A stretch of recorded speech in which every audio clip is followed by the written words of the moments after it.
Hello, Just a Good Yorbricks back for another review, and today is a Marvel Superheroes review for the Ultimate Spider-Man kind of sub theme. And it's set number 76005. It's recommended for ages 6 to 12. It has 476 pieces, 5 minifigures, and retails for $50 in the US.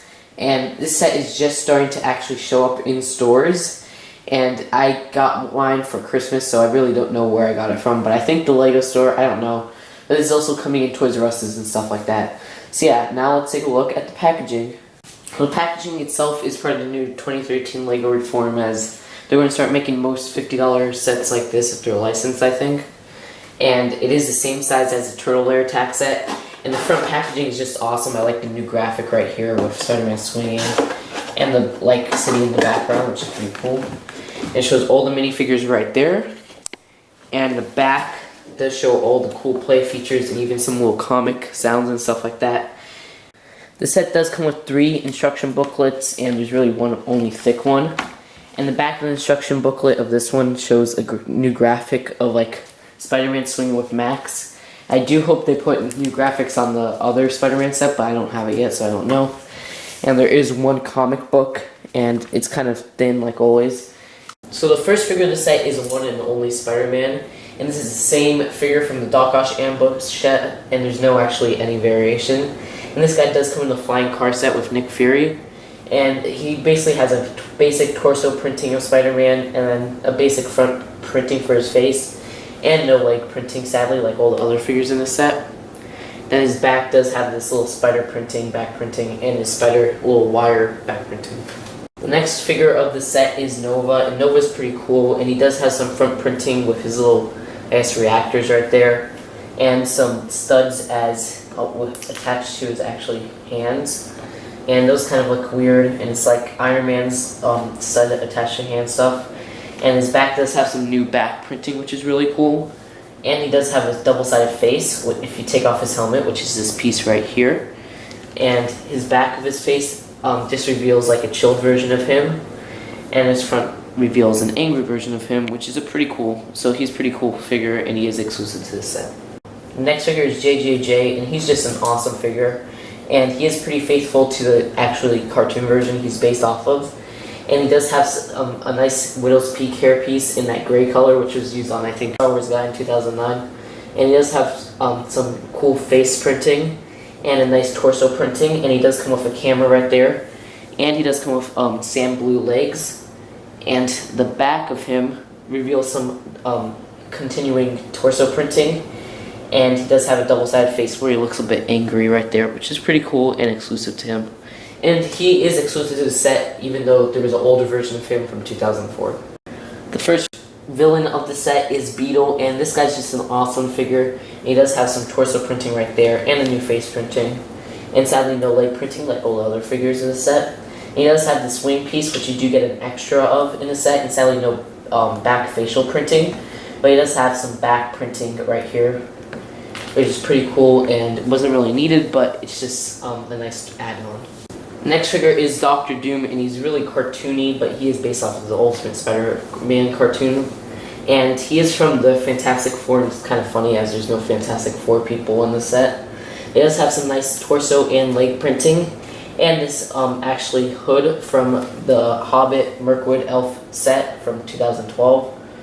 And here's his face printing in more detail. And he does come with this cape, which is pretty nice. And if you do take off his cape, he does have some nice torso back printing, but sadly no facial back printing. So there are quite a few parts to this set, and it is the jet, the Daily Bugle actual tower, and these 2 little lampposts and a dumpster. And let's first take a look at the lamppost, the dumpster. And it's basically just a standard dumpster, and there's not really any innovation to it. And I think it's kind of crappy because there's a play feature where if you put a figure in there, they could jump out, but it really barely works because there's barely any space right there. And you flick this down, so I think that's kind of bad. But it is a cool dumpster, I guess. But yeah, that's it for the dumpster. Then there's this lamp pole right here, and it's just made out of 3 pieces, so yeah, that's it. Now let's take a look at the jet. So the jet itself is really cool, and it's basically just these 2, I guess, jet engines right here, and those are okay. And there is this actual cockpit which lifts up, and you could put Dr. Doom in there. And there's no seats or control panels in there, but he does fit quite nicely in there, even though it does bend his cape a little bit. And there he is in there. Then the side, it does have some actually detail right there with these flick and fire missiles, which are kind of crappy. And here's the back, which has this engine right here, and the other side. And then there's this bomb piece where it's attached to this by a string, and I guess you can lower it and drop it somewhere, but there's not really much there. And here's the top of it, and if you can see that, there's two stickers right here, and they're kind of weird, but yeah, I mean, I wouldn't really put those on there because they look kind of weird, but I guess they're Dr. Doom's symbol. I don't know, I don't watch the show. There's a space where you hold the actual bomb. That's it for this jet plane. Now on to the main part of the set. So the main part of the set is the Daily Bugle Tower, and there is a sticker right here, sadly, and here's the doors that open, and some nice brick pieces all around here. And we'll take a 360 view of the bottom part.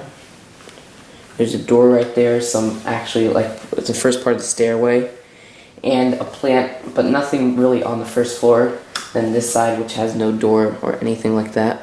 So here's the second level of the tower, and there are these two windows right here. The continuation of the stairwell, this door right here, and the inside, which is a bit more detailed than the other part of the inside. And there are stickers right there, sadly, but they are pretty cool stickers where it shows like this little Spider-Man thing of who is the face of Spider-Man or something like that, and a billboard, and this actual newspaper piece from that Catwoman chase set from 2012 for the Batman, and that just sticks on there.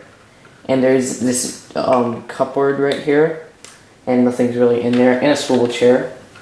And here's this side, and the main play feature of this is there's this actually switch right here, I guess a little lever, and you push it, and watch closely as the door falls. And I guess it's pretty cool, but it just isn't really much.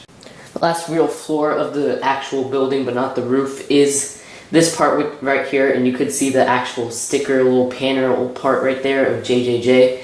And it is made out of actually 7 stickers, and it wasn't really tedious to put on, but it's tedious because I like making my stickers super straight, and I did fail a little bit with this one, but that's okay.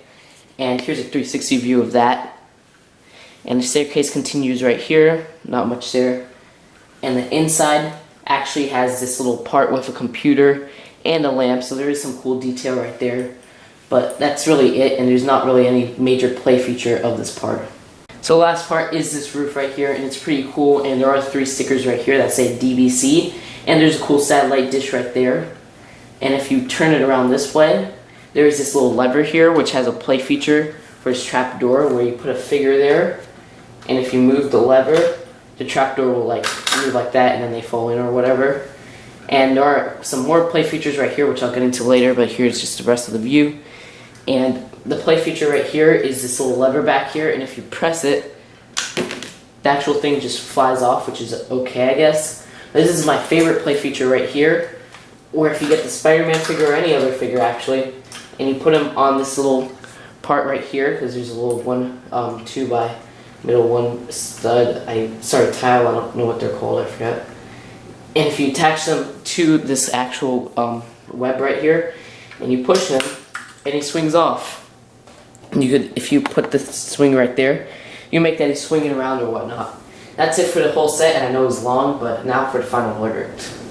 Overall, I think this is just an awesome set. I mean, it is a bit juniorized, but otherwise I think it's just kind of perfect. I mean, Dr. Doom does look a lot like a cartoon. The Spider-Man figure isn't the best, as we did see him in Ultimate Spider-Man. And then the figures actually have leg printing, and the stickers are quite annoying, but the actual building itself looks great, and you could just remove the JJJ little image up there, and it could be in any city or anything like that. And I will rate this set a 9 out of 10, because even the price per piece ratio is lacking, but it's still just an awesome set. So yeah, I will be back very soon with Chima reviews, and I'm sorry that the lighting is a bit bad on this video, like always, because I will be getting a new light, I would say probably, hopefully, by the end of the year, but I'm not sure. We're still trying to find a duplicate of this one. And so yeah, I'll see you guys later, and have a great new year. Bye.